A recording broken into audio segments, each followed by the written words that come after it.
Well, the Democrats and far leftists are grasping for straws this morning as Trump has seemingly at least done whatever it is that he could do to bring peace to the Middle East. Obviously, he had completed a large portion of this with the Abraham Accords, something that he is widely not recognized for, which is absurd.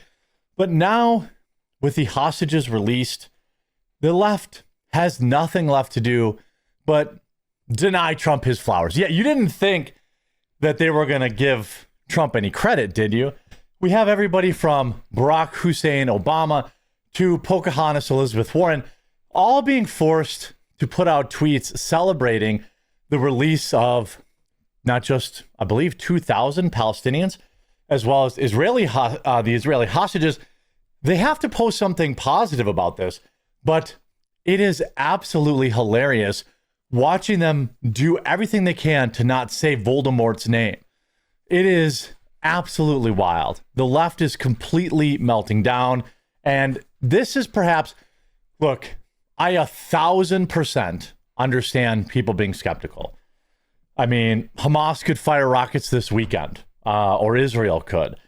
And, essentially, I think the only response to that at this point would be the whole scale removal of any and all support for either nation from the United States. That may be unpopular, but I think Trump has done what he could do to broker peace.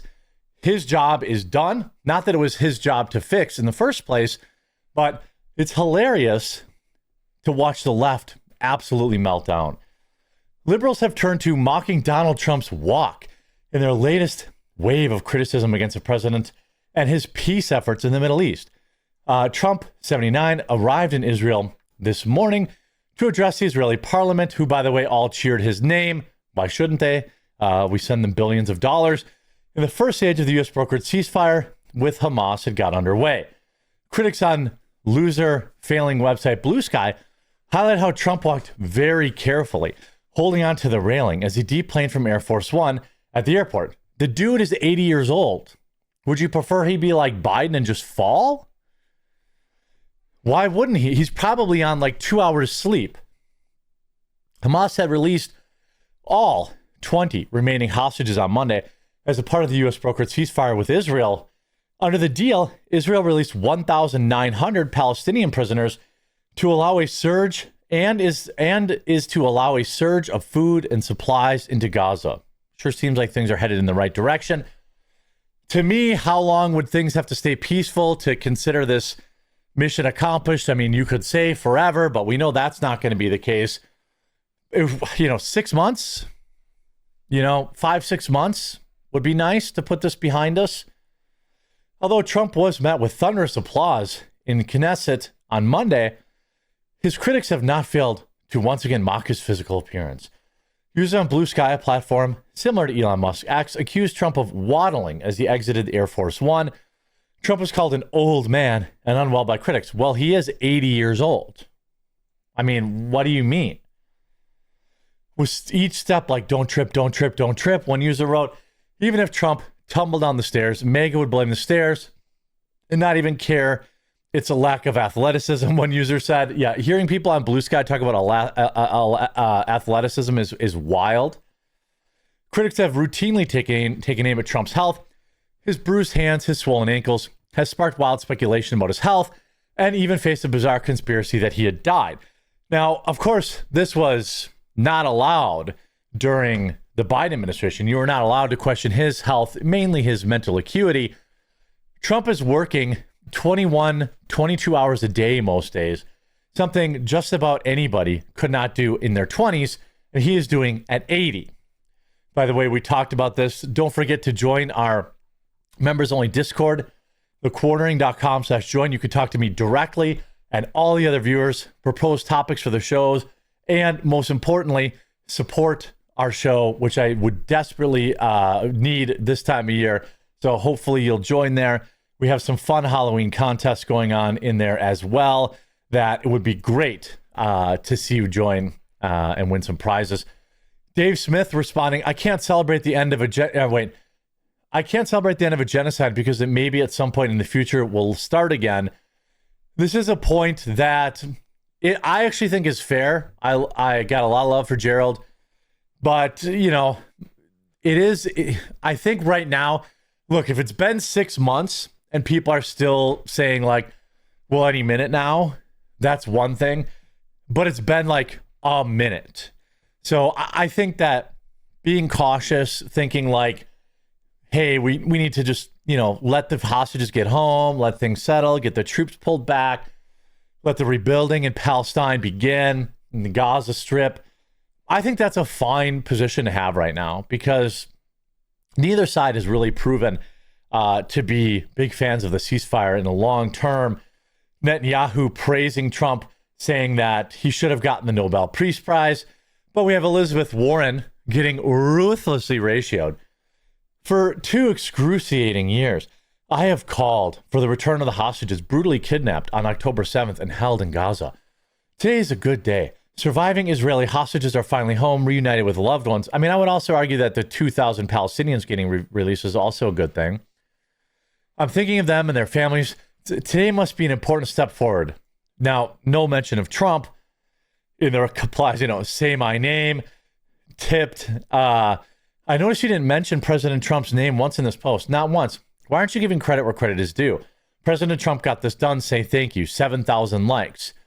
Compared to Elizabeth Warren's 500 comments and 500 likes and 3,000 replies.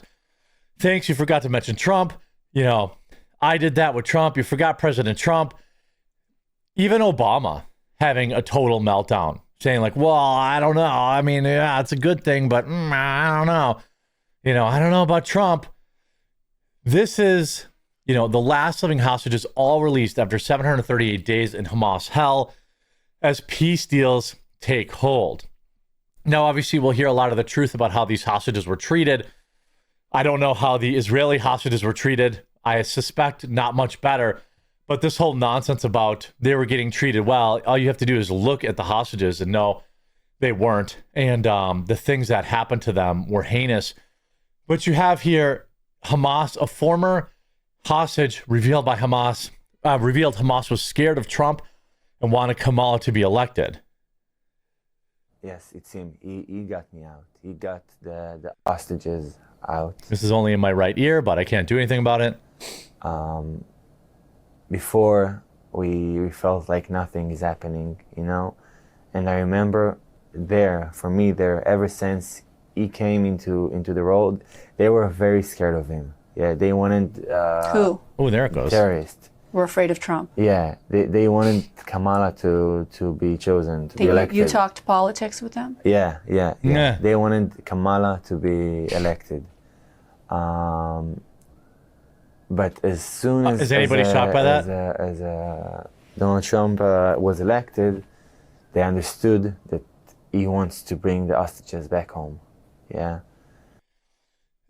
I just, you cannot like Trump. That's a totally normal position to have. But to pretend like this dude doesn't care, like he has been solely focused. Like, okay, so he ends this war. Albeit right now for just moments. All right. Things could flare up. I can't see the future. They say nothing.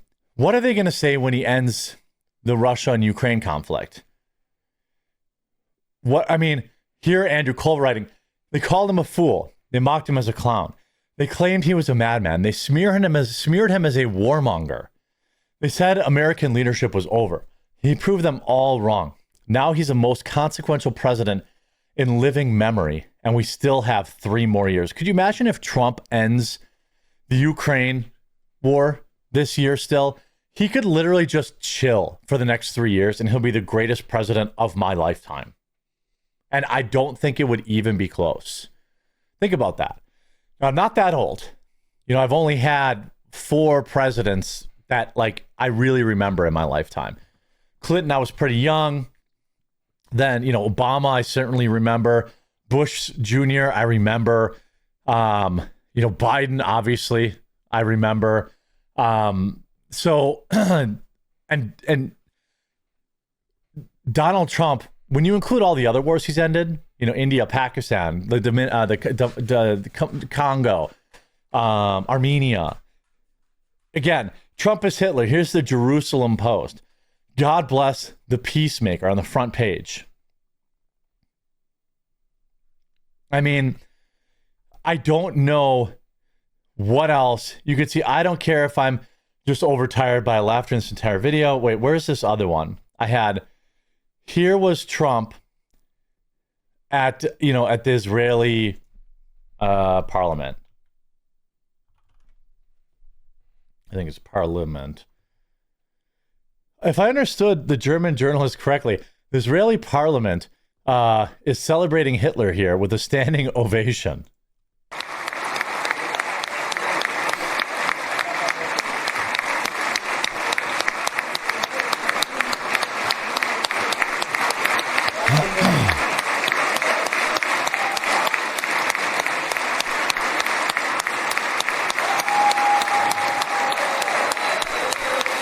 By the way, I assume the people in Palestine are equally happy. We saw dozens of videos from Palestine, them chanting Trump's name. This is like, I mean, Kamala Harris drunk again. Do you think Kamala Harris would be a strong candidate in 2028? Mark Kelly, absolutely. They should definitely run with Kamala. I think they should. I think they should run Kamala in 2020. By the way, Twitter, which is overwhelmingly one directional, you could see in the Middle East is only number 5 on trending because people, I guess, don't care. I should feel joy today, but all I feel is anger and disgust. Why? Because Dems and mainstream media just spent the last 10 years trying to smear, destroy, obstruct, censor, overthrow, imprison, and kill the guy who just brought peace to the Middle East. Heads must roll for this. But when you settle 8 wars in 8 months, that means you don't like war. Everyone thought I was going to be brutal. In fact, I remember Hillary Clinton during a debate. She said, look at him. He's going to go into war with everybody. They did say that. She said, he's got a personality that's all about war. No, and my personality actually is all about stopping wars. And it seems to work. It seems to work. 8 wars in 8 months. 8 wars in 8 months. And the Democrats can't do anything. Here's Pierce Brosnan. Trump haters who can't bring themselves to say anything positive about him today in today's events in the Middle East because it means being positive about him are pathetic. Dave Smith, I'm not optimistic about the long or even medium-term prospects for peace in the Middle East. I hope I'm wrong. Either way, today innocent people are going home to their families and people aren't being killed in Gaza. That's amazing. We should all be praying for peace. People are all over Dave Smith for this take. I think this take is totally fine. We know Dave Smith has been extremely critical of Israel, but I still think this take is completely fine. There's a lot to be critical about. A lot of people are rightly skeptical, and I totally understand that. Totally. But this is absolutely a great day in the Trump presidency and in world history. Why are these two failed leaders who can't stop a dinghy between them having a bilateral meeting to guarantee peace in the Middle East? Yeah, I mean, I don't know. I'm absolutely happy that Trump has got these hostages freed and the Democrats have decided to completely expose themselves for who they really are. They aren't fans of peace. They are so anti-Trump that they would have preferred this war carry on. There is absolutely no denying it. I hope you enjoyed this video. If you did, make sure to leave a like on it. If you haven't yet, please subscribe or follow down below. Don't forget to join the members area over at thequartering.com/join. I'm hoping 10 of you can join today. It would be absolutely amazing. We'll talk to you again real soon.